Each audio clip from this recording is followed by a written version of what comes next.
النهارده بقى مستر عمرو جايب لكم حاجه في موسى زايد. مش ايه ده هقول ايه لك ده انت شقه بتعمل ايه يا باشا؟ انت هتخش على شغلي ولا ايه ده يا مستر شارك؟ انت هنا؟ ما اقدرش يا طبعا باشا، يعني. ما اقدرش، ده انا اقفل قول لي بقى الكاميرا كنت جايب هحضر. ايه؟ النهارده مش هقول لك شقه ما فيش منها اتنين، هي شقه في منها اتنين في شارع موسى زايد، واحده دور 11 واحده دور ثالث، تشطيب هاي التر لوكس بيتكلم عن نفسه، ريسبشن زي ما حضرتك شايف كده. تعالى كده نكمل مع بعض. ده المطبخ بتاعنا. تحفه تحفه تحفه يعني. طيب نيجي بقى للمطبخ هنا. لا حاجه مميزه جدا يا مستر شارك. حط بقى السمارت رخامات جالاكسي، تشطيب ولا كده. الحمام الرئيسي بتاعنا. الحمام الرئيسي بتاعنا هنا كده. طبعا احنا معانا كابينة الثلاث الشاور. غرف. استنى بس، ده هنا في موضوع، هنا في خوارنقات بقى في وكابينة موضوع الشاور. عندك هنا موضوع كابينه كبير. ودنيا. معانا الثلاث غرف في الخصوصيه بعيد عن الريسبشن، مساحه برضو مميزه بتتكلم عن نفسها. كويس قوي. تشيل معانا غرفه كامله.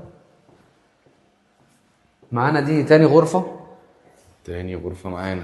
طبعا فيوهاتك على شارع موسى زايد، بس احنا عشان بنصور بالليل حلو الكلام. مش عارف اوريك الفيو. وصلت.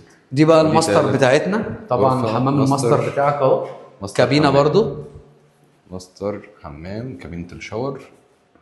تحفه، جميل جدا. يا مستر شارك انا مش هجيبك على اي حاجه يا مستر شارك. اكيد. ايه رايك يا مستر المميز شارك؟ كله عندك. شقه مميزه جدا. مبسوط مني يا مستر شارك؟ جدا جدا جدا. احنا كده خلصنا شقتنا. في اول مره تشوفنا ما تنساش تعمل متابعه للصفحه لايك للفيديو عشان الفيديو يوصل للمهتمين بنفس المجال. عنوان شركتنا بتشر رئيسي امام شارع الحنفيه، اعلى مجوهرات الرساله الدور الثاني، صفوه الاستثمار والتسويق العقاري. فريق عمل كامل في خدمه حضرتك وفي انتظار حضرتك. متابعه من اول مكالمه. تواصلوا معنا حالا. مستر شارك، مستر عمرو، سلام. سلام.